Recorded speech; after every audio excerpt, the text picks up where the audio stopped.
Estamos começando mais um episódio do Conexão de Sucesso Podcast. Depois de uma temporada parada, porque estava viajando, estamos de volta. Hoje eu estou com um convidado para lá de especial para experimentar aqui, ó, o Com Café comigo. Tomar esse café que é da nossa terra, maravilhoso.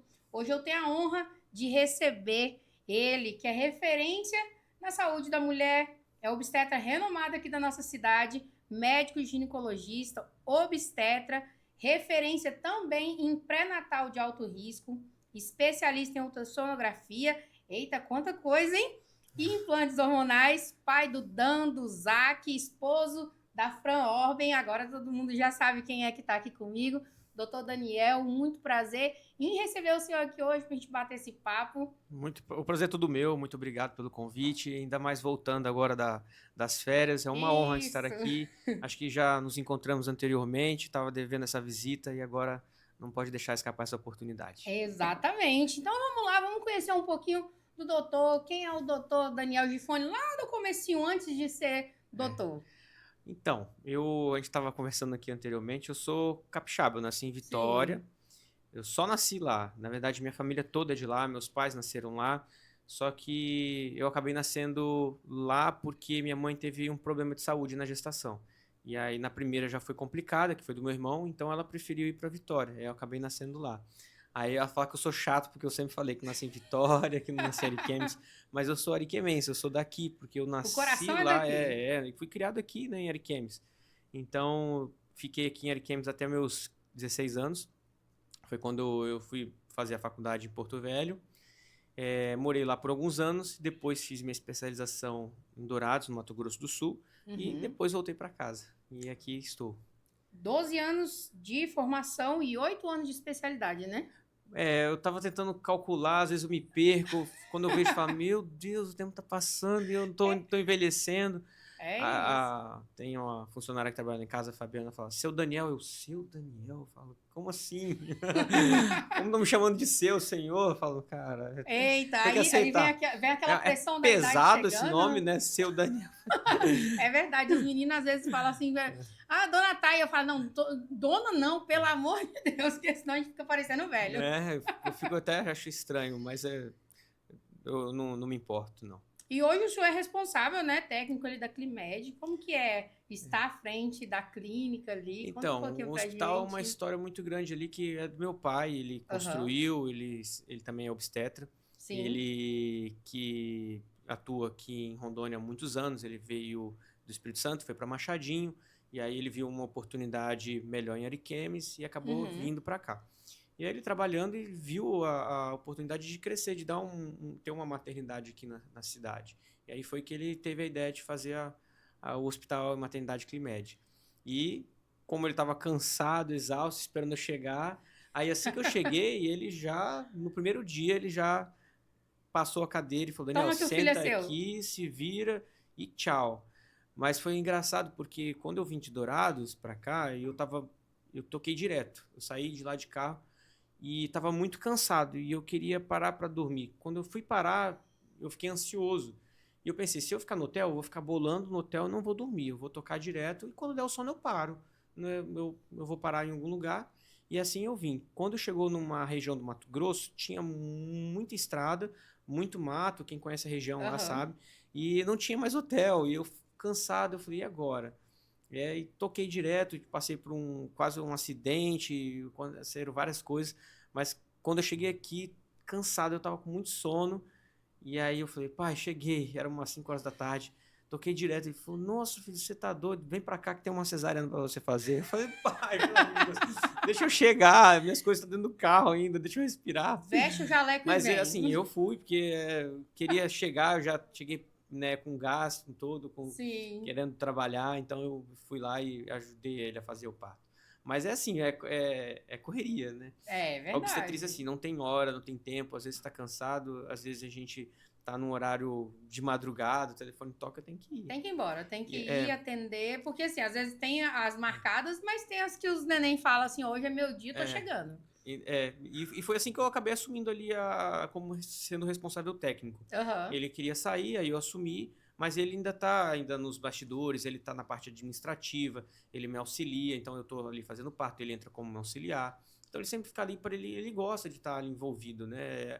É que dizem que médico não se aposenta, ele morre. Só para de trabalhar quando morre. Verdade. Porque a gente, por mais que a gente pare, a gente sempre tá atuando ali. Por mais que não esteja no atendimento, nem que seja aquele médico da vizinhança, ajudando um parente, outro nunca para, sempre tá atuando. Agora com o WhatsApp, né? Tô sentindo o que pode ser. Receita digital, já a tia doente. Mas assim, ele não largou, ele tá lá. Assim, eu tenho mais esse cargo de responsável técnico, mas eu não atuo tanto como responsável técnico. É mais esse cargo, a nomeação, porque tudo é em família, né? A gente tá trabalhando em família. A família é toda de médico? Meu irmão e só, né? Eu tenho alguns primos que são médicos também. Agora, meu pai acho que foi o primeiro médico da família. Talvez tenha algum que eu não conheço. E seu irmão? Eu e meu irmão, só dois. Ele é mais velho, tem que chamar ele pra vir aqui também. O Gabriel. Vamos chamar. Já tá feito o convite aí, já fala pra ele Gabriel, que eu já fiz o convite. Tem que vir aqui. vamos conversar. E ele atua em qual área? Ele é cirurgião plástico. Olha aí, ó. Já vamos conversar que é outro assunto também que a galera gosta. Assunto quente. Assunto bom. Mas e à frente da Climed, desde então a formação, ou seja, eu vou tirar o senhor do lado, porque senão, né? Você tá à frente da Climed ali. Isso, estamos. Não tô sozinho, né? Eu tenho esse cargo de responsável técnico, mas é em família. Todos têm em conjunto. E como que foi, assim, quando decidiu ser médico? Já vinha na veia? Ou era a inspiração do pai? Ou foi, assim, aquele negócio, meu filho, você tem que ser médico? Então, meus pais nunca falaram, assim, diretamente, vai fazer, tem que continuar. Eu, assim, meu pai tem a área da fazenda, de mexer com gado. Eu creio que se eu tivesse ido para essa área ali de zootecnia, ou talvez a veterinária, talvez eu acho que ele iria gostar mais, assim, porque assim, ele vê que ele se desgastou muito na medicina, porque antigamente hoje é puxado, e antigamente era mais ainda, então acho que ele queria poupar a gente um pouco, não que isso seja um trabalho inferior de esforço, né, de estudo, não é isso. Acho que é a dedicação que você tem que ficar, o horário, então tudo isso diminui tempo com a família, e quando você está no campo, você tem mais esse tempo, então ele nunca influenciou nem tanto. Minha mãe já era mais assim, ela dava umas cutucadas, assim, uma pitadinha e tal, o que você não faz? Aí, o que aconteceu? Meu irmão, Gabriel, do convite, ele passou em medicina, e eu lembro que ele estava no 3º ano, e surgiu a primeira turma da medicina de Porto Velho particular, que era a Finca. E era uma turma que era fora de temporada, como saiu aquele boom e eles querendo adiantar, abriram uma turma assim, setembro, mais ou menos, e era muito cedo para ele entrar. Ele tinha passado no vestibular, mas ele não tinha concluído o 3º ano. Aí ele entrou na faculdade sem terminar o 3º ano, teve que fazer umas provas para poder adiantar, mandado de segurança, tudo aquilo, aí ele conseguiu. E aí eu acho que quando eu vi que meu irmão estava fazendo medicina, eu pensei, poxa, eu acho que é um caminho. Eu fui passar um final de semana com ele estava lá, vi que ele estava estudando, estava gostando, aí eu vi a rotina da faculdade. Para mim, eu não sabia nem direito o que era faculdade, assim, como era. Eu tava assim, era muito novo, era uma criança. Tem 20 anos isso. Eu tava com 15 quando eu tava fazendo cursinho. Então era muito cedo, eu não tinha noção muito do que estava acontecendo. Então ele tava lá, eu falei, vou fazer também, então, o que meu irmão tá fazendo. Mais inspiração, eu fui mais seguindo os passos do meu irmão, assim, porque tava ali, já tinha, era perto de casa, porque eu ainda tava muito assim, aquela dependência da minha mãe, do meu pai, assim, eu sempre queria ficar perto, eu sempre queria voltar para casa, eu sempre tava ali, porque eu era muito dependente deles ainda, né? Não tinha maturidade. E eu também sempre gostei de ficar perto. E então eu vi a oportunidade em Porto Velho, tinha um apoio que era meu irmão, tinha já lugar para morar, já tinha apartamento, tinha tudo. Eu falei, então é aqui, acho que vai dar certo. E aí foi quando eu fiz o vestibular, eu fazia cursinho que antigamente tinha aqui em Ariquemes, o cursinho pré-vestibular, que antigamente tinha isso, né? Era muito concorrido o vestibular. Então eu fiz o cursinho, aí quando eu tava com 15, fazia 3º ano, aí com 16 anos eu entrei, aí já comecei na 2ª turma, se eu não me engano, da Finca, 3ª turma, alguma coisa assim. E aí foi o 1º ano, e aí que eu ainda estava indeciso. Então eu fiz o 1º ano, não gostei, não queria fazer, queria voltar para casa. Já queria desistir? Eu senti assim que eu tinha muitos amigos lá, mas eu não me sentia em casa, não sentia à vontade. Acho que porque era muito novo mesmo, todo mundo já dirigia, todo mundo já tinha todos eram independentes. E eu era muito assim, minha mãe tinha que ir lá buscar minhas notas, aí eu ficava assim. Ainda era menino. Então assim, acho que eu me senti muito assim. inferior, assim, não estava me sentindo bem. E aí surgiu uma oportunidade que foi meu irmão, ele também não estava se adaptando à faculdade, ele fez o vestibular da São Lucas e passou. E quando ele fez vestibular, ele transferiu, ele já foi para lá, e aí eu via se tinha vaga de transferência, aí eu transferi para São Lucas.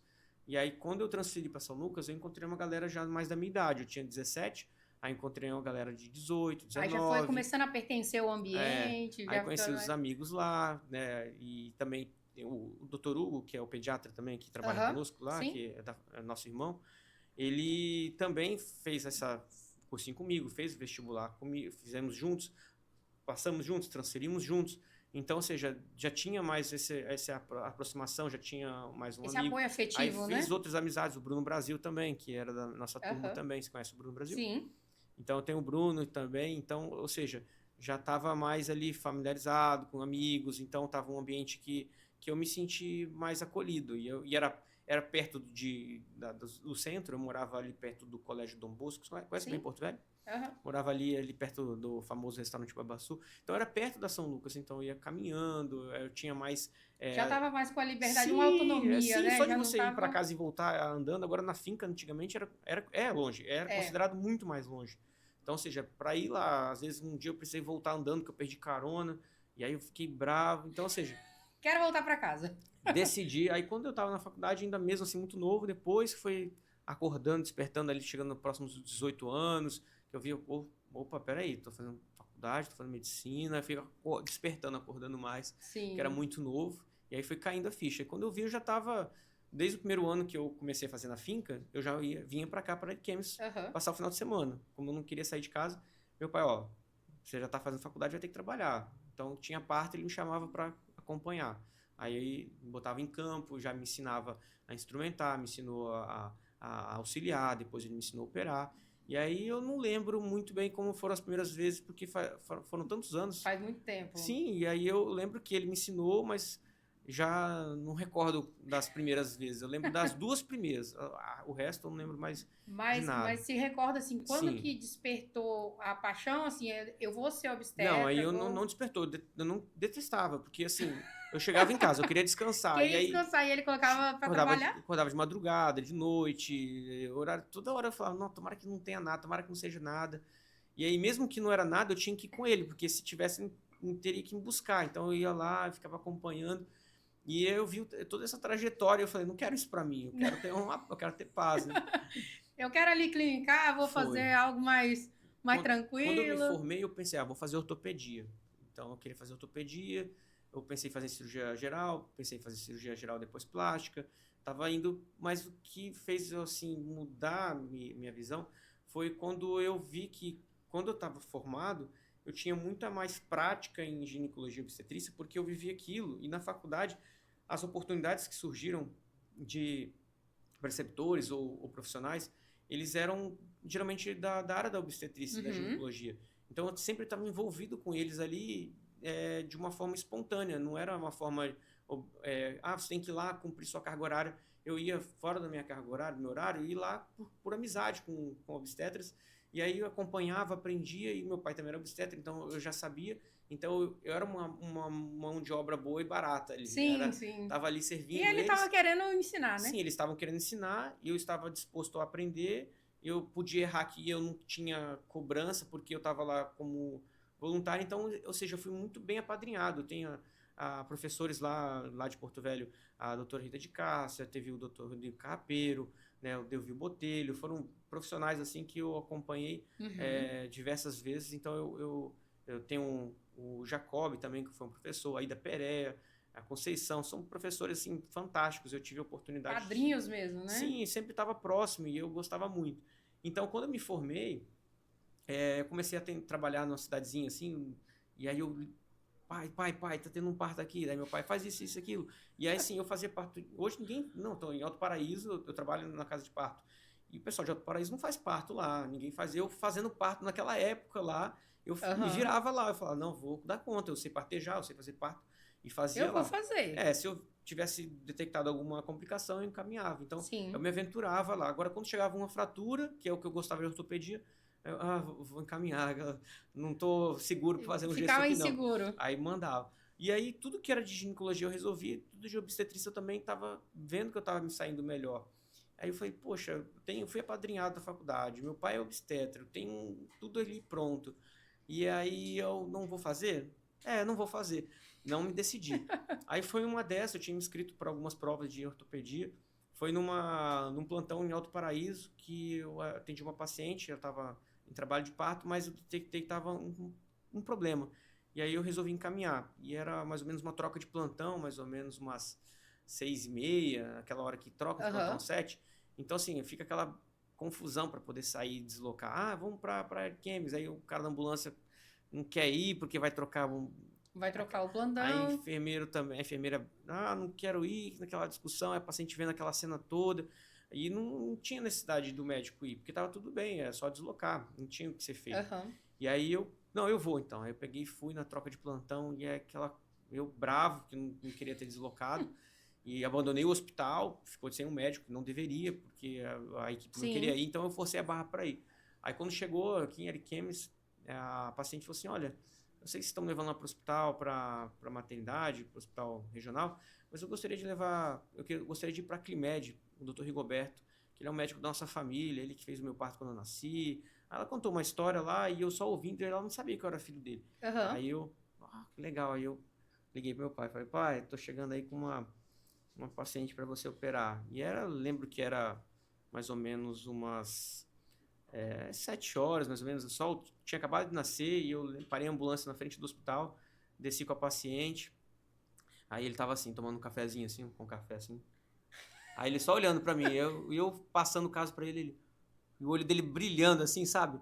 Todo orgulhoso, porque assim, quando a gente recebe eu tô até arrepiado de falar, quando a gente recebe um paciente, a gente tem que passar o caso, a idade, o nome, a indicação, por que está encaminhando. Sim.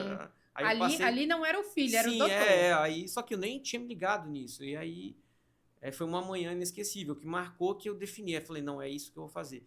Aí ele, obrigado, filho, né? Vamos entrar nessa cirurgia comigo? Eu falei, pai, agora eu tenho que ir para outra cidade, e aí não vai dar para entrar, porque eu tenho que voltar com a ambulância. Mas depois você me conta. E aí realmente era o sofrimento fetal, realmente tinha que ter feito cesariana, então foi bem indicado. Aí ele me parabenizou, eu falei, nossa, que legal, eu fiquei todo orgulhoso. Aí eu rasguei tudo as inscrições de ortopedia, eu falei, agora vai ser GO. Aí comecei a me inscrever para GO, e aí defini, falei, não, é isso mesmo, não tem para onde correr, não. E aí, nesses anos todos, assim, tem as conquistas, as inspirações, mas também deve ter algum perrengue por aí. Não tem, assim, uma história, assim, que o doutor fala assim, nossa, essa foi um perrengue mesmo. Tem alguma história, assim, para contar para nós? Tem muitos perrengues, né? Mas aquela, assim, que marcou mesmo. Marcou, por exemplo, quando eu cheguei em Ariquemes, eu fui trabalhar no SAMU, né? Antes de fazer obstetrícia, eu trabalhei no SAMU. E aí eu voltei e falei, tô com gás de SAMU. Mas não era mais minha praia. E eu tava ali, assim, não tava me sentindo deslocado, porque não era mais meu ambiente. Eu perdi aquela mão do TLS, CLS, atendimento de ambulância. Aí eu fiquei, assim, me sentindo um peixe fora d'água. Fui bem recebido, mas não me senti em casa. Então, teve um dia que eu estava até com uma ambulância com o doutor... Não, eu estava com o enfermeiro Rodrigo Fetter. Né? Sabe sei quem é. Agora ele tem uma consultora, né? Nas horas vagas ele é enfermeiro. Acho que ele parou de atuar. Mas ele é gente boa. E estávamos no mesmo plantão, aí saímos com a ambulância para uma mulher que estava com dor, contração, trabalho de parto. E aí chegamos com a ambulância na casa da mulher, eu só subi no sofá, a mulher pariu no sofá e eu fiz o parto no sofá da cama, da casa dela, na sala. Então, assim, eu falei, cara, era pra ter sido você que veio aqui. Eu falei, finalmente eu fui útil aqui, porque todo mundo estava ali muito já mais preparado do que eu em outros atendimentos. Só que na parte da obstetrícia, todo mundo já não tem tanta prática. Às vezes o SAMU pega ali um acidente. No plantão, acidente de trânsito. E aí eu tava sem aquela mão da prática ali. E já do parto eu falei, opa, deixa comigo aqui. Aí nós fizemos o parto no sofá da casa. Então, assim, tem muitas histórias, assim. E essas pacientes, assim, essas crianças, hoje, né, ainda é novo ainda de parto aí, vamos dizer assim. Essas crianças devem ter 8 anos, vamos dizer assim. Mas o senhor tem contato com alguém, com alguma mãe? Por exemplo, essa aí... Então, eu tenho, assim, da época da residência, tem algumas mães ali, até recentemente mandaram mensagem, você fez o parto junto com o doutor tal, olha como é que tá hoje. E tem gente de 18 anos já também, 18, 19 anos, 19 anos, eu acho. Que era lá da Da época, época né, que da que residência. eu lembro que tem uma mulher que trabalha conosco e ela fala assim, você, na época que você estava na faculdade, seu pai estava me atendendo, eu não trabalhava aqui, e você que fez o meu parto, a cicatriz aqui, mostrava. Eu falei, nossa, nem lembro, né? Era tão Meu Deus, novo. foram tantos. Mas aí, assim, o menino dela tá grande, tá enorme. Então, assim, tem muitos partos de homens, né, e mulheres que eu Sim, não conheço, assim. E, assim, era meio que não assumia que era a minha responsabilidade, que meu pai estava na sim, responsabilidade. sim. Ele me ensinava. Hoje já a gente não tem mais esse acesso fácil ali, só na residência que a gente consegue. Mas como eu tinha esse acesso com meu pai, então já fazia É. antes. Mas sempre tem aquela mãe que gosta de falar, olha, doutor, como é que É, tá grande, tá sadia, tá... sim, mas é gostoso porque você vê e fala assim, nossa, eu tenho um costume de nascer e simbolicamente eu dou 3 tapinhas no bumbum assim, Aham. falo, Deus te abençoe, e daí tá acordando, né? Porque antigamente batia pra chorar, tinha aquela Sim. cerimônia. Hoje não precisa, não tem necessidade, mas simbolicamente, né, como obstetra eu vou lá, aí eu falo, nossa, eu bati na sua bunda. Eu falo, dei 3 tapas no Eu seu vi um bumbum. vídeo que o doutor fez o símbolo igual o Rei Leão. Eu fiz também. Eu Foi achei dos o meus máximo menininhos, aquilo. eu coloquei aquele Passou, sangue ali. nasceu. Pronto, vamos apresentar aqui agora. Mas falando assim, né, nessa parte tão gostosa que é o nascimento, né? O doutor tem os 2 filhos. E como que é conciliar essa vida corrida de médico, né? Com a esposa, os 2 filhos. O mais novo tem quantos Vai anos? O fazer mais um novo? ano, vai fazer um Vai ano fazer agora, um ano, né? esse mês, dia 16, E como que é conciliar, assim, tá lá junto, com a família? junto com o aniversário de casamento, mesma data.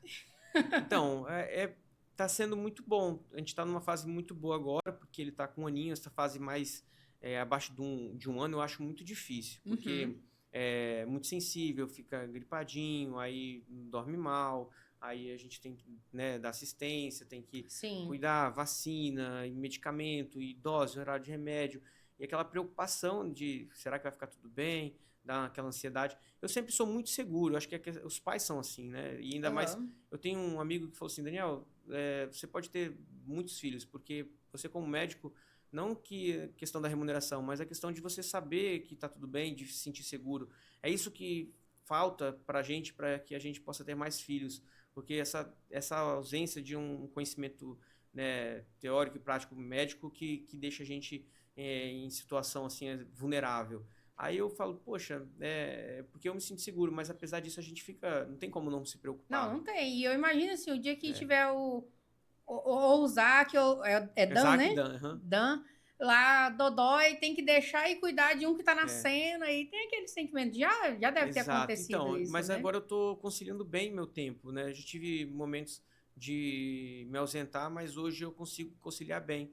Eu tenho passado muito tempo com eles, nós somos privilegiados de, né, ter essa cidade pequena, né? Sim, Hoje eu tava, depois do almoço, eu almocei e brincando com os dois, eu falei, que bênção, olha, eu saí do meu trabalho, eu consegui almoçar em casa com minha esposa, e ainda tô aqui assistindo os dois brincando. Eu fiquei só assim. Eu tava morrendo de sono, porque você acaba de comer, bate sim, aquele soninho. Aí eu falei, nossa, não, sono não, eu tenho que aproveitar, olhar, eu vou ficar assistindo eles aqui, é brincando. verdade. E aí um já começando a andar e querendo brincar, então eu aproveito isso, eu gosto de ver, assistir eles ali. Crescendo e brincando. Então, assim, eu tô tendo muito tempo. Eu agora a minha esposa sempre me orientou muito, eu tenho escutado muito ela quando ela fala que a gente precisa passar mais tempo, isso é mais importante do que às vezes trabalhar. Então, assim, eu Sim, diminui muito minha carga horária de trabalho, meu horário atendimento não é muito extenso durante o dia nem à tarde, e eu creio que assim eu tenho uma vida mais confortável tanto no trabalho como também consigo ter mais tempo com minha família, passar mais tempo com os sim, meninos. E cada minuto é precioso. Eu acho que é não pode verdade. desperdiçar nem um segundo com eles. Então, o final de semana para mim é um desafio. É puxado, é cansativo, mas no final é gratificante. Ontem à noite, domingo, podia falar a data? Pode. Né? Tá gravado. Né? Pode. Corta. Então, assim, eu tava em casa, os dois dormiram. Aí eu olhei pra Fran olhou pra mim. Aquele suspiro, né? Falou, nossa. Agora a gente puxado, vai descansar né? um pouquinho. Puxado, né? Puxado. Mas foi bom. Aí comemoramos. Mas esse é um benefício de morar em cidade pequena que eu gosto muito. Assim, eu já fui muito apaixonada em querer morar em cidade grande, igual eu passei 40 dias em São Paulo e às vezes eu até brinco que eu fico muito tempo em São Paulo. Uhum. Então, se for somar o período do ano que eu passo aqui, passo lá, é meio a mês, sabe? Uhum. E aí eu sempre falo que São Paulo é essa correria que a gente não tem tempo para família, porque se você sai de manhã, tem filho, tá dormindo, né? Hoje minha filha, eu consigo dar um oi para ela de manhãzinha antes dela sair para a escola e a gente só se vê à noite, porque ela estuda em período integral. Sim. E cidade grande, a gente tem esse problema do almoço, que não consegue almoçar junto. Quem tem filho pequeno sofre muito mais. A minha hoje, ela já tá assim, já tá com 15 anos, então é o dia inteiro estudando. É só de noite mesmo. Eu chego lá, ela já tá quase dormindo. Só me espera, dá boa noite e vai dormir. Mas quando a gente tá naquela rotina de criança, é complicado. A cidade grande tira muitas oportunidades, né? Ele priva muito, né, a gente de acompanhar esse crescimento, e essa fase é muito gostosa. Sim, eu acho que eu fico... Nossa, eu olho para isso... Não vai voltar mais. Eu tenho que olhar e fixar aquilo e rir, dar risada, brincar com eles. Então, assim, às vezes eu tava cansado, daí o Dan fala, papai, eu tô com sono, quase morrendo. E aí eles me chamam agora, eu quero já... Na hora eu levanto, bora, o que foi? Vamos lá, vamos fazer o que você quer fazer, vamos brincar. Depois a gente Porque descansa. depois eu acho assim que às vezes eu tenho alguns meus hobbies, compromissos, coisas que eu gosto de fazer, jiu-jitsu, futebol, e eu larguei tudo de mão, assim, eu quase não jogo bola como eu jogava antes, a frequência com que eu jogava, porque nada disso é importante. Eu larguei tudo, minha programação noturna, para passar um tempo com eles. Eu não vou ser profissional de futebol, né? Eu também não vou ser nem um campeão mundial de jiu-jitsu, nem outra modalidade que eu fizer, outro esporte. Então, assim, é um momento que tem uma pausa da minha vida para curtir um pouco. Depois eles vão crescer e eu tenho certeza que eu vou ter tempo suficiente para fazer isso aí, me divertir e, enfim, isso aí não tem preço, né? Deixa para depois. O pai chega e engasga quando começa, né? Quando começa a falar muito da cria, começa até a engasgar. Mas eles aparecem muito ali, tanto eles quanto a Fran, aparecem muito ali no conteúdo do doutor ali. Na verdade, tem alguns collabs ali. É intencional ou é algo assim que o senhor gosta de colocar a rotina mesmo ali? Assim, natural? Então, eu tinha muito meu trabalho com Instagram, com marketing. Eu sempre gostei muito dessa área de divulgação, de fazer imagem, foto. E isso ficou meio que já natural pra gente, de fazer as coisas. Porém, assim, é algo que está em segundo plano. Eu priorizo mais a minha vida, minhas coisas pessoais. Eu gosto mais disso. Porque acho que o marketing, por mais que ele seja bom, chega a um ponto na cidade, por exemplo, que não tem mais o que alcançar. Você pode almejar, você pode ter muitos seguidores, mas eu sou um só. Não adianta você ter você ser conhecido as horas é as mesmas, mundialmente, né? Mas nacional, mas e aí? O seu retorno é ali. A não ser que você tenha algum plano de fazer atendimento online, expandir. Posso até arrumar esse tempo para fazer o atendimento online, mas e o tempo que eu vou ter com a minha família? Então, eu não vejo mais tanta importância assim, porque independente se eu tiver minha rede social, o Instagram, eu vou continuar tendo meu público. Vai continuar. E eu vou ter, não, é 5 aqui, acabou. É 5 de manhã, 5 da tarde, acabou. Né? Não adianta colocar mais e fazer mais mídia, porque sempre vai ter 5 de manhã, 5 da tarde, acabou. Mas você acha assim que quando coloca conteúdos ali mais com as crianças, porque a gente vê muito isso, né? Quando coloca mais família, mais esse natural, se aproxima mais do paciente, né? O paciente parece que ele pertence, né? Não, a gente estava no parque, a gente foi ver os carros na exposição. Ei, você é o pai do Dan. Aí eu, sou o pai do Dan e do Zac.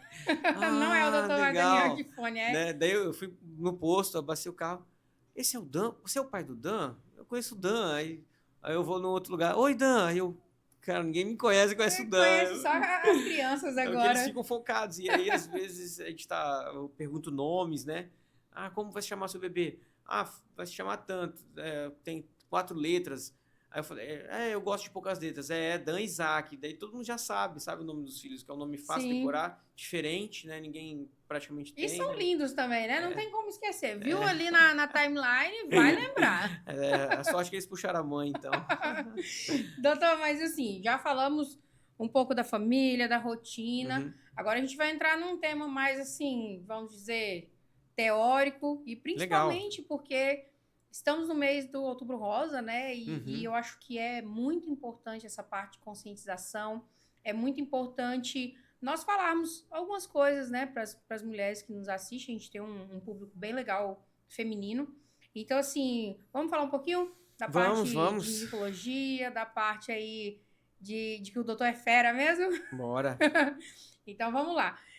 Na ginecologia, a gente sabe que tem alguns tabus, né? Principalmente quando as mulheres vão fazer consulta. Muitas mulheres ainda têm receio de ir ao ginecologista. Bastante. Às vezes procrastina um exame. Você tá tudo bem? Aí elas me respondem, não, se eu tô aqui porque eu não tô bem. Eu falei, não, quero ver bem, eu quero que venha bem, eu quero fazer prevenção, preventivo. Sim, né? E hoje ainda é muito assim ainda, né? Sim. Por mais que eu entendo que na escola hoje tá totalmente diferente. A minha época já tinha uma certa conscientização, né? Eu tô aí com mais de 30, mas a minha filha já tem uma aula muito mais, vou dizer assim, prática. Parece que eles vão mais direto ao ponto, sem contornar, né? Sim, não tem tanto tabu igual tinha na minha época. Mas mesmo assim ainda existe esse receio do ginecologista, né? Sim, bastante. Principalmente ainda aquela questão do ser sexo masculino e a paciente ser sexo feminino. Então, tem aquela, eu tenho vergonha, eu prefiro ir com mulher. E tem mulheres que preferem ir com homem porque não se sente bem com mulher. Então, é muito relativo, né? O que é bom para um não é bom para o outro. Exato, né? Mas assim, porque algumas, por exemplo, eu já vi com mulheres que falam assim, eu sei o que você tem, vou passar. Não, ela não sabe o que eu tenho, ela não é igual a mim. Então eu já vi mulheres dizendo isso. E outros falam assim, não, eu não vou porque eu tenho vergonha, porque ele é homem, e aí vai, ou o meu marido não deixa, ou não sente ainda a vontade. Tem isso ainda, doutor? Que o marido não deixa ir com o homem? Eu acho que é um dos mais que mais aparece, assim. Então, assim, eu tenho uma paciente até que ela estava acompanhando comigo na ginecologia e ela não sabia que... Ela falou, meu marido não pode saber que eu vim aqui com um homem. Eu falei, olha, eu não, você tem que dizer isso, você está sendo infiel a ele, porque você tem um compromisso com ele, não comigo. Você tem um compromisso com seu marido. Você tem direito, a obrigação de falar para ele que você acompanha.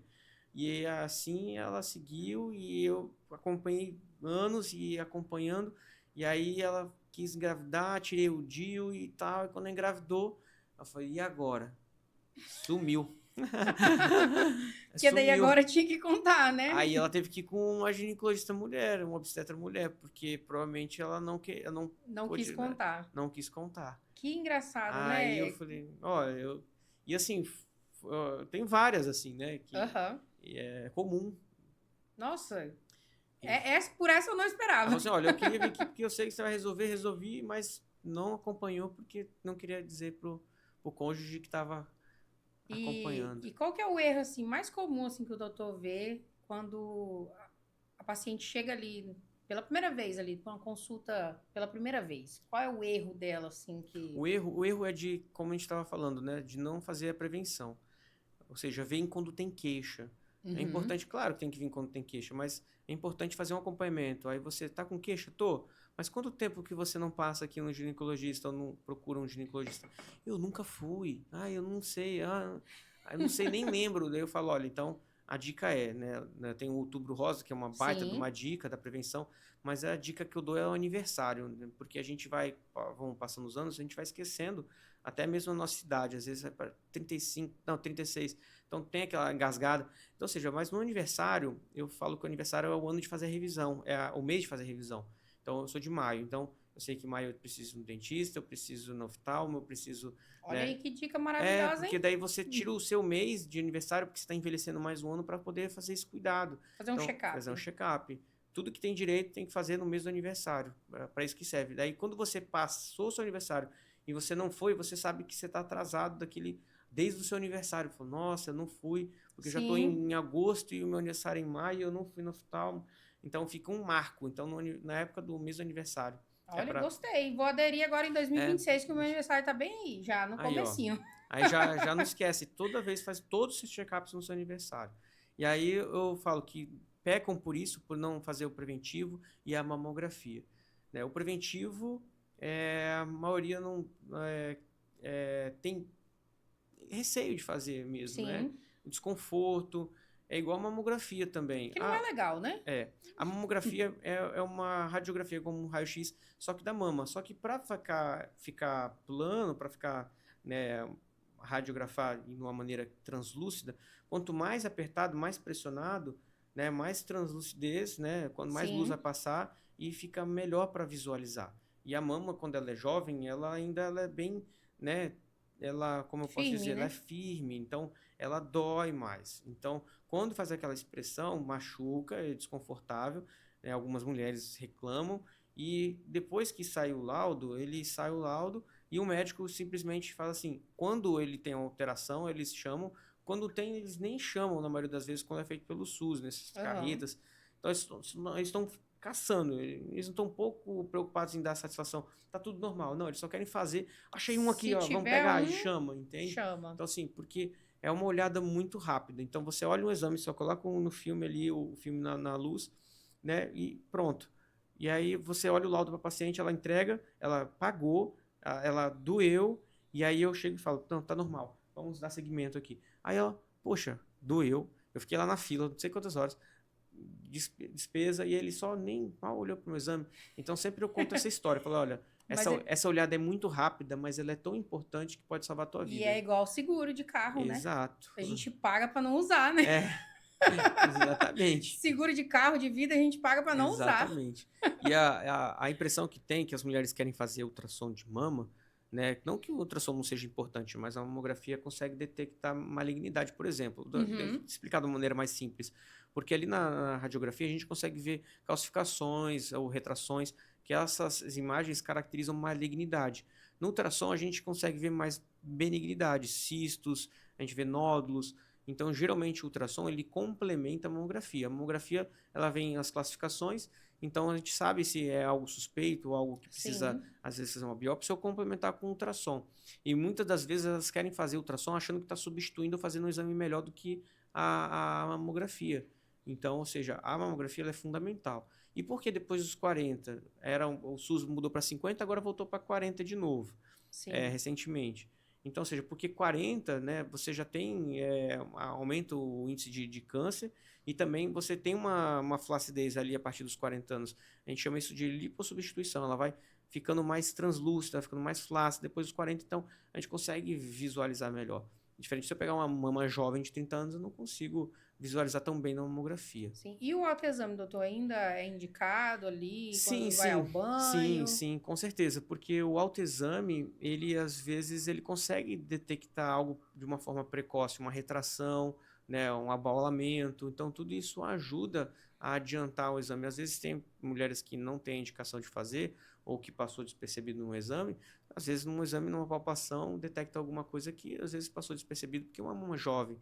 Esse mês eu peguei, mês passado, retrasado, peguei uma paciente puérpera, amamentando, jovem, com câncer de mama.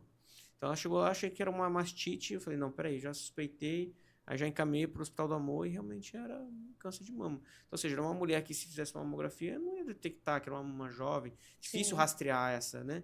E aí... Porque a gente fica na cabeça, né? Uhum, 40 anos, ainda não tô lá, é. ainda tem Então, um tempinho ainda, né? exato. E o preventivo também, né, quando já está na fase sexual ativa, já pode fazer, porque daí introduz o espéculo para poder visualizar o colo. além de coletar, o médico é importante, não que desmerecendo outros profissionais da área da saúde, mas o médico obstetra, ginecologista, ele tem um conhecimento melhor do colo, então ele vai visualizar melhor o colo, ele Sim, vai ter um entendimento que aquilo pode ser uma lesão, às vezes ele vê a necessidade já de fazer um outro exame complementar, uma colposcopia, então ele já consegue detectar uma patologia que às vezes precisa passar um creme vaginal, a você tem investigação, mas exato, então ou seja, você está vendo com alguém que entende mais e que já vai conduzir de uma maneira mais rápida e eficaz. Então, por isso tem essa vantagem. Mas, assim, sim, o que tiver acesso já é importante fazer, coletar. E a coleta tem que ser, às vezes, tem que ser real, né? Que às vezes a coleta é falsa, por exemplo. É difícil, às vezes, acessar alguns colos, a posição, ou a pessoa não tem prática. Aí tá ali, coleta de qualquer lugar.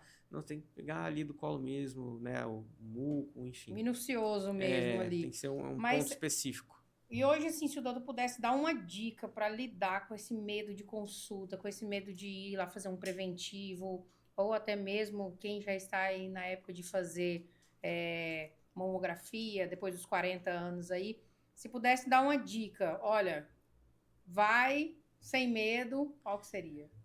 Eu sou um pouco, eu gosto de assustar um pouco, né? A probabilidade de morrer por um câncer é muito maior do que um acidente de trânsito ou qualquer outra intercorrência na vida. Então, assim, ou seja, a prevenção ainda dá para salvar. Sim. Então, se cuidar, se prevenir, ter uma conduta de prevenção preventiva, né, com certeza vai prolongar os anos na Terra, com Quanto certeza. antes, melhor. Quanto mais precoce detectar, e melhor para tratar. É. E isso é uma boa, né? Porque aí É, a gente já vai pelo medo, então, né? exato. Tem a dor e o amor. Mas, assim, eu vejo que é bem desconfortável mesmo. Falo por mim, falo. Esses dias, a minha filha tá com 15 anos e eu levei ela a primeira vez na ginecologista. E eu perguntei: você quer ir numa mulher ou em um homem? Aí ela falou: mamãe, é a primeira, eu queria ir numa mulher. E aí a gente foi, né? Fizemos só alguns exames de rotina e tudo mais, mas eu via o quanto ela estava desconfortável. Ela perguntou para mim como que ia ser, ela perguntou. Primeira coisa que ela falou assim, mamãe, eu tenho que ficar nua? Então, assim, já foi. E eu falei para ela, minha filha, a princípio não, né? Mas a gente vai, a mamãe tá Uhum. junto. Se você não se sentir à vontade, eu saio, te deixo lá sozinha. E assim, foi uma situação que eu me coloquei há anos atrás e falei, nossa, eu já passei por isso. E é realmente desconfortável, né? Porque eu acho que a gente vem com uma criação tão severa, às vezes, É, olha, não pode isso, cuida com isso, é sagrado. é, Então acaba a gente vai criando essa resistência mesmo, né? Para as mulheres têm essa resistência, não que para os homens também não seja, né, desconfortável ir ao médico, mas a mulher tem essa, eu acho que a gente se sente um pouco invadida, né? Tem isso, assim, tem esse, as mulheres têm esse relato? tem, assim, geralmente as mulheres que vão, elas, a primeira vez que a mãe tá levando, tem uma dificuldade de soltar, de relaxar, de ficar tudo bem, porque é a primeira vez. Mas depois que acaba, elas falam, nossa, só isso, era isso? Eu Sim, falei, sim, era isso, e é só examinar, olhar, não tem que fazer nada demais, é só sim. uma conduta, eu faço isso todo dia, tô acostumado, tá na minha rotina. E é É, legal que tem uma história que eu vi uma vez um ginecologista dando uma entrevista também, e aí a mulher ficava preocupada com a percepção do que ele vai achar da genitália, o que vai pensar de depilação, isso, aquilo. E a gente está focado na patologia, está tentando sim, resolver, está tentando. A gente não fica olhando esses detalhes, a gente precisa olhar o que pode ser, que pode estar causando algum problema ali. Então, quando a gente vai examinar, a gente examina e acabou e saiu. E aí ele fez esse exame físico na paciente. Aí quando ela sentou, e aí? Daí ele falou, e o quê? Então, eu queria fazer uma cirurgia plástica aqui, eu queria mexer nos meus lábios. Aí, o que você acha ali? O que dá pra fazer ali? Não sei. Eu tenho que olhar de novo. Porque assim, não é Não uma coisa... estava na pauta. Exatamente. Não estava na E não, pauta. não fica olhando para isso. Ah, nossa, tá simétrico aqui. Não, peraí. Não. Não, a gente tá ali focado em resolver o problema, tá trabalhando. Tem outras pessoas que ficam acompanhando, né? A Sim. enfermeira, nunca fico sozinho, sempre tem um outro profissional comigo. Então, é isso, a gente não tá focado nos detalhes, a gente tá focado Tem que nisso. quebrar esses tabus, assim, mas eu É, acho, doutor, que é muito com o tempo, né? é, Eu ainda acredito ainda que daqui a um tempo tá um pouco mais natural, é, mas sempre vai existir, é né? mais fácil essas mulheres que estão indo pela primeira vez se soltarem do que às vezes uma mulher com mais idade, que às vezes viveu a vida inteira sem ir e agora ela Sim, precisou ir, ela se sente muito mais constrangida. sim. É, É e, o e quando se desconforto, depara com né? um profissional com tatuagem, que elas ficam preocupadas. Tem algum problema, doutor, quando alguém chega assim, ou todos que vão já conhecem, né, pela internet, É, mas já teve algum caso assim do doutor bem tatuado? quando assim, bem quando eu comecei a me tatuar, eu lembro que algumas pessoas entravam assim assustavam assim, algumas teve mulheres que elas não se relacionavam com pessoas tatuadas, era mais Sim. mais careta, digamos assim, mais antiga. E aí elas não viram que eu tava, não observaram que eu tava de jaleco, talvez. E ela precisou ser operada, eu acabei operando e depois a família falou assim, olha lá como é que ele é tatuado. E aí ela quebrou Sim. essa coisa que ela tinha de, eu tenho preconceito com tatuagem e todo mundo encheu muito o saco dela por isso, a família toda dela pegou no pé dela. Era motivo de piada porque eu tinha operado ela e aí ela quebrou esse preconceito. E é legal assim, porque quando eu cheguei, eu lembro que hoje é muito comum ter Sim, hoje tatuagem. é muito Não comum. que na época que eu comecei a atuar não era comum, mas eu não recordo de ter alguns outros profissionais tatuados. E isso no início implicou um pouco. Algumas pessoas falavam, poxa, cara, mas você é profissional, tá tatuando e não tem problema. Eu falei, cara, eu não vou deixar de ser quem eu sou porque eu tenho É tatuagem, eu verdade. não vou mudar minha personalidade. E eu tô aqui justamente para quebrar essas dúvidas, né, que as pessoas Esses acham. paradigmas, Paradigmas, eu esse... estava tentando falar essa palavra. Os paradigmas, né? Porque, assim, não quer dizer nada. E, É assim, eu vou verdade. continuar sendo profissional e eu não importo. Eu vou ter aquele público que aceita que eu sou assim e outro público que não, e tá tudo bem. Né? Vai no outro que não tem tatuagem, tá tudo certo. E, então, assim, eu percebi que não conhecia outros profissionais que eram tatuados. E hoje você vê personal, você vê outros dentistas, você vê outros médicos.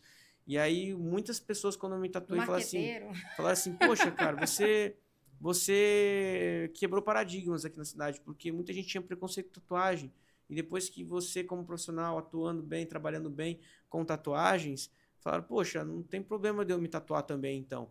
E aí eu vi muitas pessoas já falaram isso pra mim. E também encontrei uma vez num restaurante um rapaz falou assim, cara, tá vendo essa tatuagem aqui que eu fiz? Eu, que legal, cara, ele me abordou. Então, eu sou nutricionista e tal. E aí minha mãe não deixava eu fazer tatuagem, minha família não gostava, mas depois que eu mostrei as suas tatuagens, o seu trabalho, ela falou, não, tá tudo bem, você pode fazer então. Isso foi meio que aprovado por conta. Obrigado. Eu falei, cara, valeu. E eu agradeço, né, por ter me contado essa história. Então, ou seja, é legal porque eu tenho, assim, hoje tem muitas pessoas que são tatuadas e elas acabam se identificando também, né? Então, Sim, sim. eu acho legal a tatuagem. Eu também gosto, É, mas eu comecei a me tatuar depois que eu abri o meu negócio. eu também. Porque, assim, quando eu era CLT, eu não podia ter tatuagem igual eu Sim, tinha. Eu tinha uma sim, tatuagem sim, no braço pequeno e às vezes a gente ainda tinha que esconder com um sim. relógio ainda, porque eu trabalhava numa multinacional e não aceitava. Uhum, Não aceitava. sim, Então eu tinha uma tatuagem aqui no pulso, eu colocava o relógio para tampar e era tudo isso. certo. Quando eu saí, no Já primeiro era. mês que eu saí, a metade do braço eu já Então, fiz. Depois eu eu, fiz o resto eu, e eu nunca me imaginei que eu fosse tatuar. Nunca. Assim, eu sempre fui muito, assim, sabe? Querendo certinho. certinho, comportado. E aí eu tive uma aposta lá, eu, meu primo e meu irmão, não sei o que, vamos fazer, quem tem prazo tantos dias para fazer, aí começou, aí com aquela pressão, e eu me cagando todo para fazer. Aí eu fiz, doeu, mas sabe aquele doeu que eu quero mais? Aí foi outra, aí foi outra. É só Aí a quando eu vi, primeira. eu fechei a perna e fui subindo. E se eu pudesse, eu faria mais. Eu só não faço hoje porque o corpo não é só meu, é meu e da minha esposa. Aí Aí ela eu não tenho corta essa um pouquinho. permissão, né? Então, assim, se eu vou fazer, eu tenho que ter permissão dela, porque ela vai ver todo dia, ela tá olhando. Sim. Aí um dia ela falou, não, chega, não dá mais. Eu falei, olha, só deixa eu, pelo menos, terminar um pouco aqui onde tem uns espaço aqui. Assim, quanto mais espaço... O combinado não sai caro? quanto mais espaço não tatuado a gente tem, mais a gente quer se tatuar. Essa é a vontade. É Mais quer verdade. fechar. Então... E começou...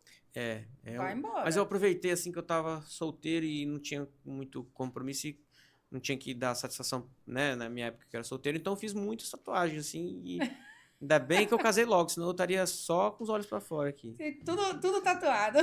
Eu gosto. Só ia ficar...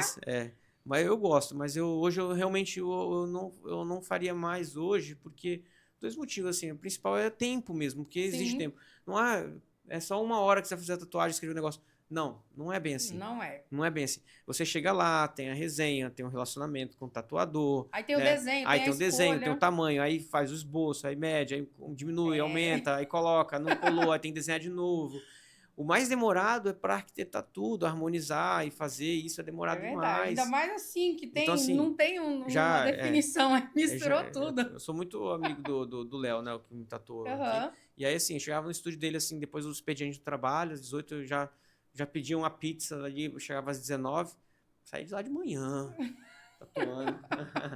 E papo, é resenha. Eu conseguia 5 horas, o meu recorde foi 5 horas, eu tinha muita dor, eu dava febre. Gente, olha que papo legal, a gente tava falando de medicina, agora a gente ia falando... Não, Outubro Rosa, foi uma tatuagem.